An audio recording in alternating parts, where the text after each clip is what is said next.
Hello students, welcome to Group 5.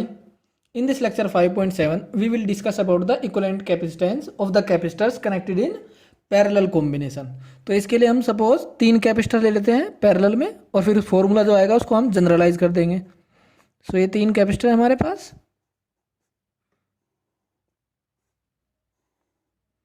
इसको हमने एक बैटरी से कनेक्ट कर दिया V वोल्टेज की। सो पैरेलल कॉम्बिनेशन का मतलब क्या है, तो जो भी हमने अप्लायंस लगाया है उनके अक्रॉस वोल्टेज क्या रहता है, सेम। सो कैपेसिटर ये 3 है, तीनों के अक्रॉस वोल्टेज क्या रहेगा, सेम। सो पैरेलल का मतलब है voltage remains same in all the appliances connected in parallel. तो ये कैपेसिटेंस C1 ले लिया मैंने, ये C2 और ये C3। तो वोल्टेज तो तीनों में रहेगा सेम। जो भी ये बैटरी चार्ज देगी यहाँ तक Q जाएगा, लेकिन यहाँ पर 3 हिस्सों में डिवाइड हो जाएगा ये। सपोज इधर चार्ज कितना गया Q1, इधर चार्ज Q2 और इधर चार्ज सपोज Q3। सो C1 कैपेसिटर पर चार्ज Q1, C2 कैपेसिटेंस वाले पे चार्ज Q2 और C3 वाले पे Q3। अब क्योंकि वोल्टेज तो सेम है, वोल्टेज का फॉर्मूला क्या होता है, Q अपॉन C। सो पहले वाले कैपेसिटर के लिए Q1 अपॉन C1, दूसरे वाले के लिए Q2 upon C2 and for the last one Q3 upon C3। अब हमें पता है Q equal to Q1 plus Q2 plus Q3। Total charge जितना बैटरी ने दिया वो कितना होगा, तीनों कैपेसिटर्स पर जो चार्ज है उनका सम। ओके, अब Q1 Q2 Q3 की वैल्यू यहाँ पुट कर देंगे। सो ये कितना हो जाएगा, Q1 किसके बराबर, C1 into we, Q2 C2 into we और Q3 है C3 into we. We common ले लेंगे।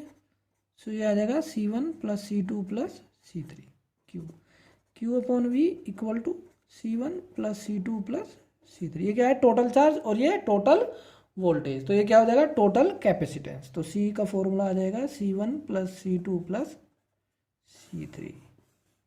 इसको जनरलाइज कर देंगे तो C इक्वल टू क्या आ जाएगा, C1 plus C2 plus C3 and so. तो C equal to sigma CI equal to 1 से लेकर जितने भी कैपेसिटर हैं हमारे पास उन सब का सम। प्लांट कैपेसिटेंस कितनी आ गई पैरेलल कॉम्बिनेशन में, C1 plus C2 plus C3 plus C4 and so on. अब इसकी कुछ प्रॉपर्टीज, पहले अगर हम 2 कैपेसिटर पैरेलल में लगा दें जिनकी कैपेसिटेंस क्या हो, सेम। सपोज हमने 2 ले लिए, ये कैपेसिटेंस C0 और ये भी कैपेसिटेंस C0। सो इक्विवेलेंट कैपेसिटेंस कितनी हो जाएगी, C0 प्लस C0 कितनी, 2C0। अगर मैं 3 लगा देता हूँ आइडेंटिकल कैपेसिटर्स तो कितनी हो जाएगी, 3C0। 4 लगा देता हूँ तो 4C0।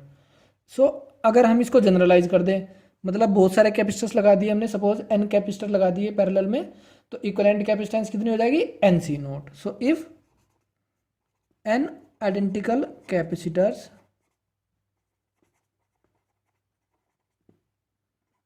of capacitance C, each of capacitance C are connected in parallel, then equivalent capacitance will be NC। ठीक है जी। नेक्स्ट, अब जो ये इक्विवेलेंट कैपेसिटेंस का फॉर्मूला है, इससे हम ये चेक कर सकते हैं C1 प्लस समथिंग है जहाँ पे C2 प्लस C3 जितने भी कैपेसिटेंस है, तो C1 में कुछ एडअप हो रखा है, तो इसका मतलब है जो कैपेसिटेंस है इक्विवेलेंट वो C1 से बड़ी है। इससे हम ये भी देख सकते हैं C2 से बड़ी होगी, ऐसे ही C3 से भी बड़ी होगी। सिमिलरली हम क्या देख सकते हैं, C will be greater than C2, ऐसे ही। तो जितने भी कैपेसिटर हम पैरेलल कॉम्बिनेशन में लगाएंगे उनमें जो सबसे बड़ा कैपेसिटर होगा इक्विवेलेंट कैपेसिटेंस उससे बड़ी हो जाएगी। जैसे हमने एक एग्जांपल ले लिया, हमने बहुत सारे कैपेसिटर ले लिए। सपोज ये 1 माइक्रोफैरड का कैपेसिटेंस, ये सपोज 10 माइक्रोफैरड, ये सपोज 1000 माइक्रोफैरड और ये सपोज 10 की पावर 5 माइक्रोफैरड। ये सभी मैंने पैरेलल कॉम्बिनेशन में कनेक्ट कर दिए। तो इक्विवेलेंट कैपेसिटेंस कितनी, 1 प्लस 10 प्लस 10 की पावर 3 प्लस 10 की पावर 5। तो इक्विवेलेंट कैपेसिटेंस इन सब का सम होगी। सो इन चारों में सबसे बड़ा कैपेसिटेंस कौन सा, ये वाला, तो इससे भी बड़ी हो जाएगी कैपेसिटेंस। तो अगर हमें कैपेसिटेंस को इंक्रीज करना हो तो कौन सा कॉम्बिनेशन हम यूज करते हैं? Parallel combination. So in parallel combination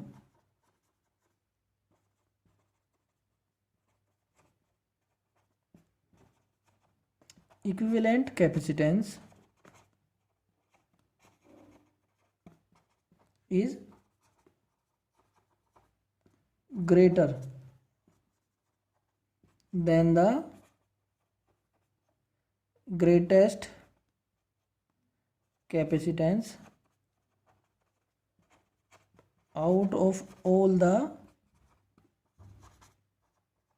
capacitors connected in parallel. अब पैरेलल कॉम्बिनेशन पे बेस्ड कुछ एग्जांपल्स लेते हैं सिंपल वाले। सपोज हमें कैपेसिटर्स दे रखे हैं 3, ऐसे कनेक्ट करके रखे हैं हमने तीनों। तो इक्विवेलेंट कैपेसिटेंस बतानी इन टर्मिनल्स के बीच में। सपोज ये कैपेसिटेंस C और ये कैपेसिटेंस 2C और ये भी कैपेसिटेंस 2C। अब जैसे हमें दिखाई दे रहा है ये दोनों कैपेसिटर्स क्या एक दूसरे के पैरेलल में, फिर जो इक्विवेलेंट बनेगा उसके पैरेलल में क्या है? ये 2C। तो मैं ये समझाने की कोशिश कर रहा हूँ कि ये जो एक कैपेसिटर है 2C वाला, इसका ये टर्मिनल यहाँ से कनेक्ट है और ये सारे पॉइंट क्या है?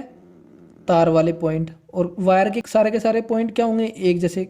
चाहे इसका ये टर्मिनल यहाँ से कनेक्ट करो, यहाँ से करो, यहाँ से, यहाँ से, यहाँ से, कहीं से भी कनेक्ट कर लो, क्योंकि ये सारे पॉइंट सेम पोटेंशियल पे है, क्योंकि कोई अप्लायंस तो है नहीं यहाँ पर। तो इसलिए इस 2C का ये टर्मिनल यहाँ से कनेक्ट करो, यहाँ से, कहीं से भी कनेक्ट कर लो, एक ही बात है। ऐसे ही ये लेफ्ट वाला यहाँ से कनेक्ट करो, यहाँ से, यहाँ से, एक ही बात है। तो तीनों कैपेसिटर किस में हो गई है? पैरेलल कॉम्बिनेशन में। तो इसका जो इक्विवेलेंट कैपेसिटेंस हो जाएगा वो इन तीनों के पैरेलल कॉम्बिनेशन की वजह से। सो कितना हो जाएगा पैरेलल में? C + 2C + 2C कितना हो जाएगा? 5C। अब एक एग्जांपल और ले लेते हैं, बोर्ड में आया हुआ है वैसे पहले से ही। ये है एक C, इनको हम ऐसे जोड़ दें, ये इस तरह से हम वायर से ऐसे कनेक्ट कर देते हैं। तो A और B के बीच में इक्विवेलेंट कैपेसिटेंस कितना हो जाएगा?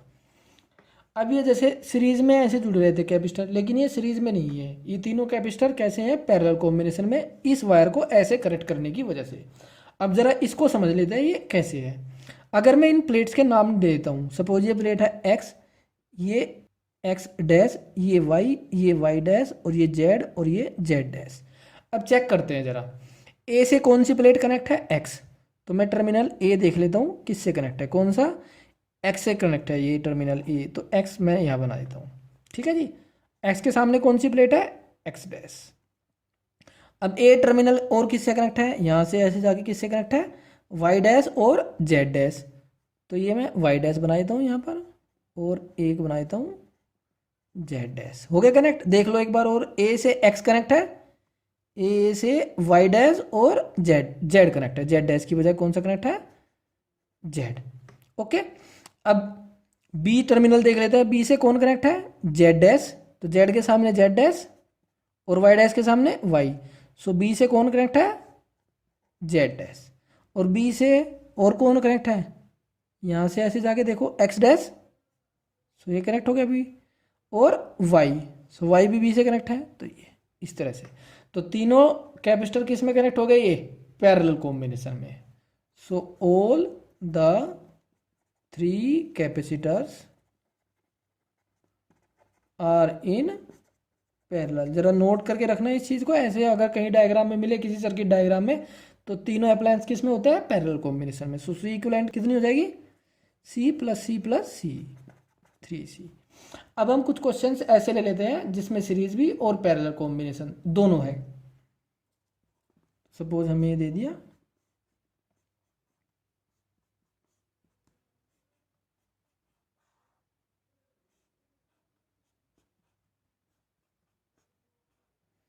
ये 2C, ये C, ये C, और ये 2C और ये 2C। हमें इक्विवेलेंट कैपेसिटेंस बतानी है इस कॉम्बिनेशन की, इन टर्मिनल्स के बीच में A और B। सो जिधर टर्मिनल्स होते हैं उससे अपोजिट एंड से लेना स्टार्ट करते हैं इक्विवेलेंट कैपेसिटेंस। अब जैसे ये 2C और 2C जो लास्ट में है, दोनों किस में है? सीरीज में। सीरीज में अगर दो कैपेसिटर आइडेंटिकल हो तो इक्विवेलेंट कैपेसिटेंस कितनी हो जाती है? हाफ। अगर तीनों आइडेंटिकल तो 1/3। पैरेलल में ये मल्टीप्लाई हो जाता है। सो 2c और 2c का इक्विवेलेंट कितना हो जाएगा, c, 2c/2c। अब c और c किस में कॉम्बिनेशन में है, ये पैरेलल, तो कितना हो जाएगा 2c, और फिर इस c के साथ भी पैरेलल, मतलब c किस में है, तीनों पैरेलल कॉम्बिनेशन में, तो इन तीनों का इक्विवेलेंट कैपेसिटेंस कितना 3c।